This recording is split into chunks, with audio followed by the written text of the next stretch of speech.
औज़ुबिल्लाहि मिनश्शैतानिर्रजीम बिस्मिल्लाहिर्रहमानिर्रहीम। अस्सलाम वालेकुम नाज़रीन, ज़वार की मोहम्मद अब्सार हैदरी ढेरों दुआओं के साथ आपकी खिदमत में हाजिर हूँ। दुआ है खालिक अकबर मोहम्मद वाले मोहम्मद के सदक़े में आपकी तौफ़ीक़ात में इज़ाफ़ा फ़रमाएँ, आप सदा सलामत ता क़यामत रहें। काफ़ी दिनों से आपकी खिदमत में हाजिर न हो पाया। इसकी वजह ये थी कि पहले मैं सेवन शरीफ गया हुआ था, सेवन शरीफ से कराची और कराची से फिर इस्लामाबाद और रावलपिंडी के टूर, फिर चिन्नियोट। काफ़ी दोस्तों को मालूम है कि काफ़ी एक सिलसिला इस हवाले से कायम दायम रहता है। आज एक इंतहाई अनोखा तरीन मौजू लेकर आपकी खिदमत में हाजिर हूँ।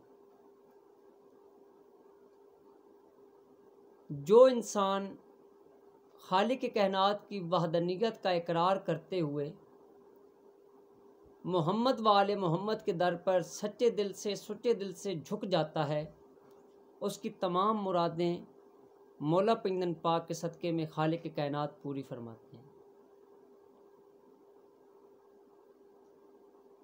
हर दौर के अंदर इंसान मोहताज रहा है उस खालिक की कायनात का जो हमें बनाकर भूल नहीं गया, लेकिन हम उसे भूल चुके हैं। आज जो मौजू लेकर मैं जनाब की खिदमत में हाजिर हूँ, बरसग़ीर पाक व हिंद के अंदर दो बहुत बड़े नाम गुज़रे हैं, जिनमें सैयद मीर अली अनीस सरकार, दूसरे मिर्ज़ा सलामत अली दब्बीर साहब। ये दोनों वो हस्तियां हैं जो अपने कलाम लिखा करते थे, मौला अली अलैहिस्सलाम की मोहर लगा करती थी। एक दिन लखनऊ के बाज़ार के अंदर मीर अनीस जा रहे थे। ये दोनों नाम मरसिया गोई के अंदर बहुत बड़े नाम गुज़रे हैं और इनके शागिर्द हज़ारों की तादाद में रहे। एक दिन लखनऊ के मेन बाज़ार के अंदर मीर अनीस सरकार गुज़र रहे थे, या तारीख़ के अंदर दूसरी ये बात है कि वो खड़े थे, ऊपर से मिर्ज़ा दब्बीर आ गए। तो मिर्ज़ा दब्बीर सरकार को मीर अनीस सरकार ने फरमाया, क्योंकि मीर अनीस सरकार जो थे ये सैयद थे और मिर्ज़ा दब्बीर जो थे ये उम्मती थे, ये गैर सैयद थे। तो मीर अनीस सरकार ने, सैयद मीर अली अनीस सरकार ने मिर्ज़ा दब्बीर की तरफ देखते हुए कहा कि दब्बीर भाई, रात को मुझे एक मतला मिला, एक मतले का नज़ूल हुआ है और वो अभी तक शेर मुकम्मल नहीं हो पा रहा।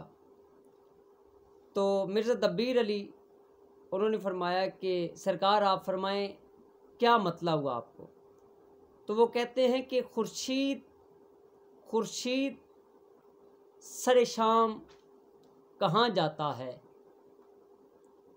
खुर्शीद सरे शाम कहाँ जाता है। आगे से फिल बदी मिर्ज़ा सलामत अली दब्बीर सरकार ने फरमाया, रोशन है दब्बीर पे, रोशन है ये दब्बीर पे जहाँ जाता है। मगरिब की तरफ है कब्र अली, ये रोज़ शम्मा जलाने वहाँ जाता है। तो यहाँ तक बात करने का मकसद ये था कि जो आले मोहम्मद के दर पे झुक जाते हैं, मोहम्मद वाले मोहम्मद की खुशनुदी हासिल करने के लिए, खालिक कायनात की वहदानियत का इकरार करते हुए मोहम्मद वाले मोहम्मद के दर पे झुक जाते हैं, कुरान और अहले बैत का दामन नहीं छोड़ते, तो मौला उन्हें अपनी मोहब्बतों से, अपनी अज़मतों के साथ, नेमतों और रहमतों के साथ नवाजते हैं। ये दोनों ऐसी हस्तियाँ गुजरी हैं कि ये अपना कलाम मौला के दरबार में रखा करते थे, यानी कि मुसल्ले के ऊपर रखा करते थे, तो दस्ते युदुल्लाई की मोहर लगा करती थी कि यानी कि मौला अली अलैहिस्सलाम इनके कलामों के ऊपर अपनी मोहर लगाया करते थे। बात लंबी ना हो जाए, मैं अपने मौजू की तरफ आना चाह रहा हूँ। एक दिन मिर्ज़ा सलामत अली दब्बीर सरकार लखनऊ में अपने मदरसे के अंदर मौजूद थे कि अचानक दक्कलबाब हुआ, दरवाजे पे दस्तक हुई।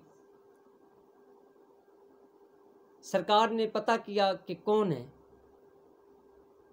तो आगे से आवाज़ आई कि मैं एक औरत हूँ और अपने बच्चे का दाखिला आपके मदरसे के अंदर करवाना चाहती हूँ। सरकार ने उस औरत को अपने मदरसे के अंदर बुलवा लिया और कहा कि आप कहाँ से आई हैं। तो उन्होंने ये बात की कि मेरा ये बेटा है, मैं इसे आपके दर्स के अंदर तालीम के लिए दाखिल करवाने के लिए आई हूँ। मैं चाहती हूँ कि कुरान व सुन्नत और मोहम्मद वाले मोहम्मद के फरामीन और सरकार की मिद्दत के हवाले से ये आपसे दीन की तालीम भी लें और मरसिया गोई के अंदर यानी कि आगे बढ़ सके, क्योंकि हमारे ख़ानदान के अंदर कोई बच्चा मरसिया गोई की तरफ नहीं आया। तो हम चाहते हैं कि हमारा ये बच्चा मोहम्मद वाले मोहम्मद की मिद्दत करे और आप मेरे बच्चे को अपनी शागिर्दी के अंदर लाजमन लें। मिर्ज़ा दब्बीर सरकार ने उस बच्चे को अपने पास दाखिल कर लिया, क्योंकि बच्चों की तादाद बहुत ज़्यादा थी। सरकार बहुत ही दरवेश मंच इंसान थे, फ़कीर मंच इंसान थे, इबादत गुज़ार, तहज्जुद गुज़ार, 5 गाना नमाज के पाबंद, और हर उस तरफ उनकी रग़बत थी जो कि कुरान और सुन्नत के मुताबिक था, फरमाने आले मोहम्मद के अंदर था। किस्सा मुख्तसर, चंद दिन गुज़रे, मिर्ज़ा दब्बीर सरकार के मदरसे के अंदर दोबारा दस्तक हुई और आवाज़ आई कि मिर्ज़ा साहब आप अपने घर के अंदर आएँ, आपकी ज़ौजा की तबीयत बहुत ज़्यादा ख़राब है। बच्चे भी और मिर्ज़ा दब्बीर सरकार भी अपने घर के अंदर गए, यानी कि बच्चे भी साथ साथ गए। वो बच्चा जिसकी वालदा उसे मदरसे के अंदर दाखिल करवाने के लिए लाई थी, वो बच्चा भी सरकार के साथ उनके घर गया। सरकार ने तबीब को बुलवाया, यहाँ पर तबीब वहाँ पे मौजूद था, दोनों तारीखें मिलती हैं वहाँ पे।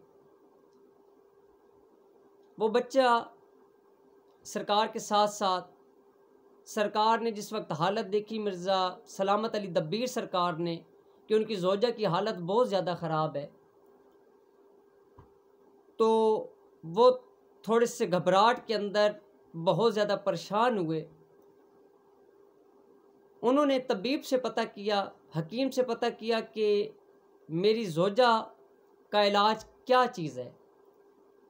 तो हकीम साहब ने फरमाया कि मिर्ज़ा साहब, हम लखनऊ के अंदर हैं और आपकी ज़ौजा का जो इलाज है वो एक ऐसी बूटी है जो कि यहाँ से पैदल कुछ दिनों का या कुछ माह का सफ़र है, वहाँ से वो बूटी मिलेगी। उन्होंने कहा कि कहाँ से वो बूटी मिलेगी।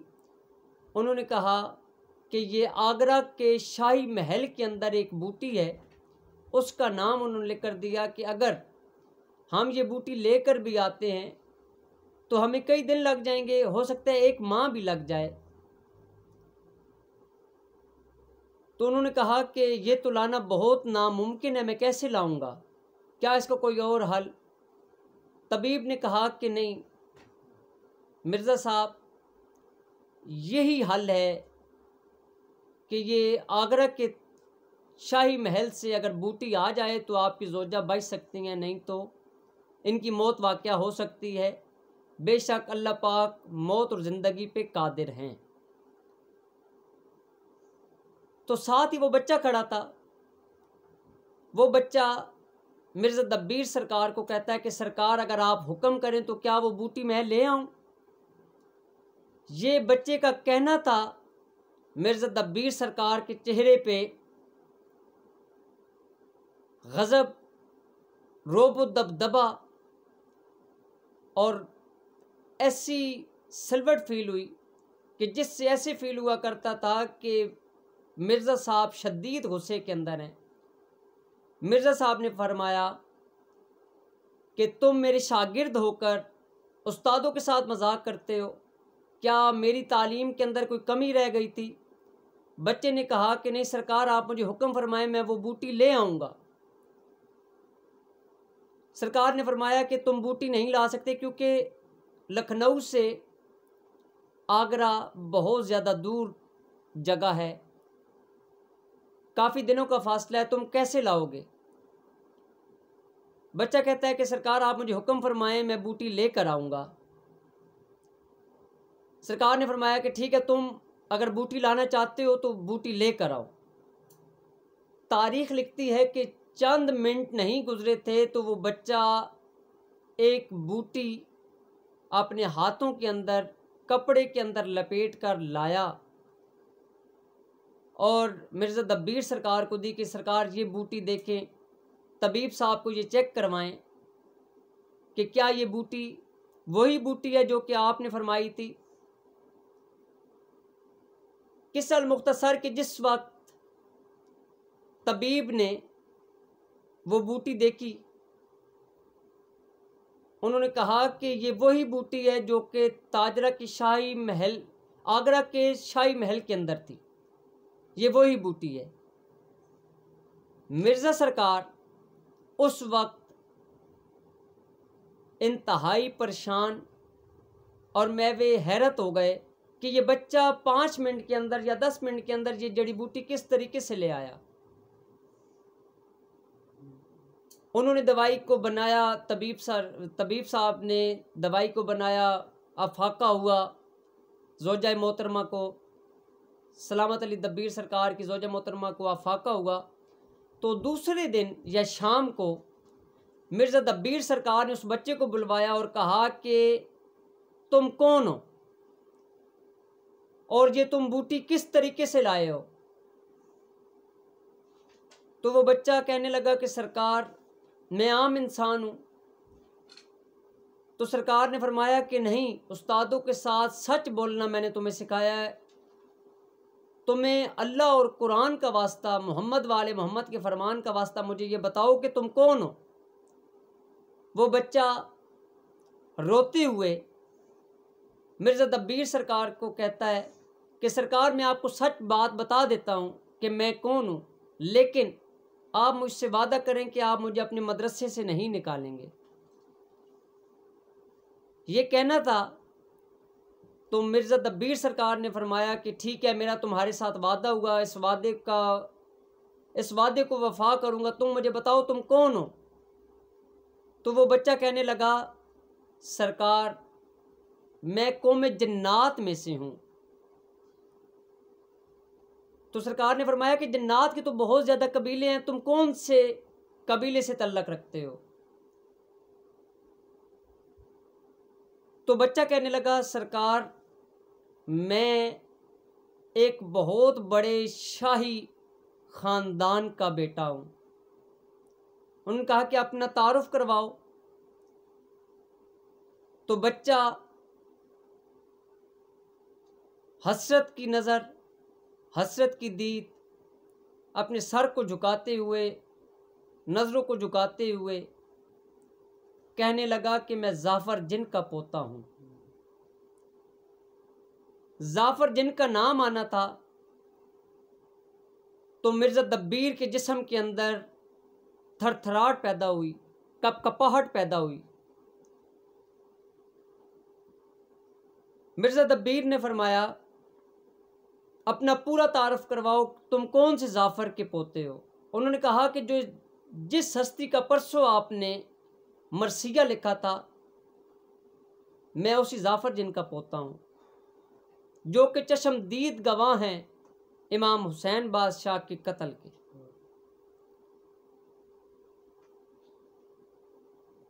तो तमाम दोस्तों, मैं आपकी मोहब्बतों की नज़र आज जो अमल लेकर हाजिर हूँ, ये मेरी ज़िंदगी का हासिल है, ये मेरी ज़िंदगी का सरमाया है। आप ऐसे समझ लें कि मैंने अपना दिल निकाल कर आपके सामने रख दिया है। जज आपको बनाया है, अदालत आपकी है। आप इस अमल को आजमा कर देखें, इंशाअल्लाह मौला पंजन पाक की करम नवाजी होगी। अभी मैं आगे चलता हूँ। जिस वक्त बच्चे ने ये बात की कि मैं जाफ़र जिन का पोता हूँ, तो उन्होंने, मिर्ज़ा दब्बीर ने फरमाया, तुम्हारे दादा बहुत अच्छे थे, बहुत अच्छी मखलूक थे, काश वो ज़िंदा होते, काश वो ज़िंदा होते तो मैं भी उनकी ज़ियारत करता। अभी ये कहना ही था तो बच्चे ने कहा कि मेरे दादा भी मरहूम नहीं हुए सरकार। तो मिर्ज़ा दब्बीर रोना शुरू हो गए। उन्होंने कहा कि मैं तुम्हारा उस्ताद होते हुए तुम्हारी एक मिन्नत करता हूँ, अपने दादा से जाकर मेरी ये मिन्नत करना कि मैं आपसे चंद मिनटों की मुलाकात करना चाहता हूँ। अभी मुलाकात का नाम ही हुआ था तो बच्चा कहता है कि जब से मैदान करबला से मेरे दादाजी वापस आए हैं, उनका रोना बंद नहीं होता। वो जंगलों के अंदर, पहाड़ों के अंदर, दरियाओं के किनारों के पास बैठकर गम इमाम हुसैन बादशाह के अंदर नीर बहाते रहते हैं, वो रोते रहते हैं। आज तक उनके चेहरे पे हल्की सी मुस्कान को हमने नहीं देखा। तो ये मेरे दादाजी की दिल की हसरत थी और हसरत है, और ये मेरे घराने की भी हसरत है कि हमारे 70,000 जन्नात के कबीले में से मौला पंजन पाक के घराने की मिद्दत करने वाला कोई भी नहीं था। तो मेरे ये दादा की ख्वाहिश है कि मैं आले मोहम्मद का जाकिर बनूं, मोहम्मद वाले मोहम्मद की मदद करूं, कुरान और सुन्नत की तालीमात को मैं जन्नात के अंदर फैलाऊं। क्योंकि मेरे दादाजी के वालिद या दादा को बीर अलम के अंदर मौला कायनात, विलायत के ताजदार, इमामुल मुत्तकीन, वारिसुल अंबिया जनाबे अली इब्ने अबी तालिब ने बीर अलम के अंदर दस्तार बंधाई थी, और वही दस्तार इस हवाले से थी, हमारी कौम ने सरकार के हाथों पे कलमा पढ़ा था और आज तक वही नस्ल चलती आ रही है। तो मेहरबानी फरमाकर आप मुझे मदरसे से नहीं निकालेंगे, ये बात मैंने आपको पहले बता दी। तो सरकार ने फरमाया कि मेहरबानी करो, तुम मेरी मुलाकात लाजमन तौर पर अपने दादाजी यानी कि जाफ़र जिन से करवाओ। बच्चे ने कहा कि चले ठीक है, मैं इंशाल्लाह अपने दादाजी से बात करूंगा तो मैं आपको बताऊंगा। अगर उन्होंने इज़्ज़त दे दिया, उन्होंने इजाज़त दे दी तो मैं आपको लेकर जाऊंगा। जिस तरीके से वो बताएंगे मैं इंशाल्लाह आपसे मुलाकात करवा दूंगा।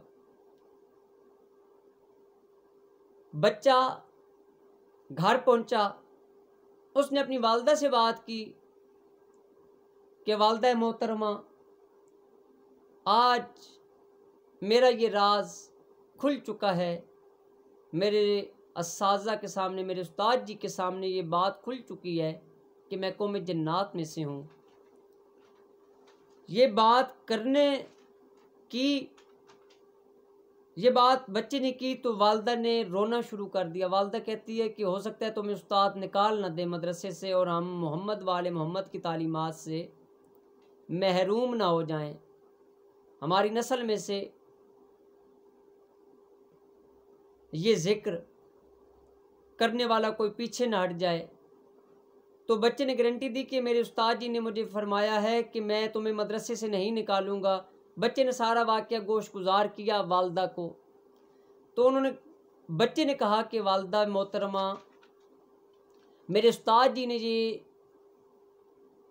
ख्वाहिश ज़ाहिर की है कि मैं तुम्हारे दादाजी से मिलना चाहता हूँ।